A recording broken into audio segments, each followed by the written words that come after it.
परम प्रेममय श्री ठाकुर अनुकूल चंद्र श्रीमुख निःसृत पवित्र स्वास्थ्य सदाचार सूत्र ग्रंथ पाठ वैशाखर नव उत्सर्जन मोर परम पुरुष जे पुराणधनी कुलमालिक परम पिता तांक निकट यह एकांत प्रार्थना प्रति प्रत्येक जेपरी निरोग निरापद धीमान श्रीमान कुशल कौशली पराक्रमी क्रियमाण स्वस्थ सबल चिराय होई बंची रुहंती आ मोर कातर प्रार्थना जेपरी से मंजूर करती।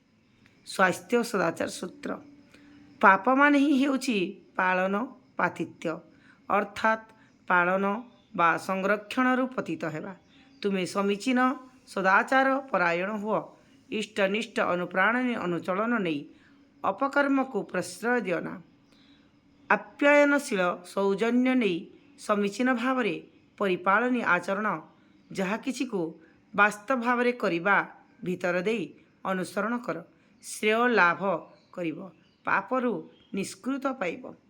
तेणु कहे पाप जहा किछि को अवहेला कर पाप पंकिल हुअना वास्तव भाव धारण पालन पोषणी सात्विक अनुचर्यारे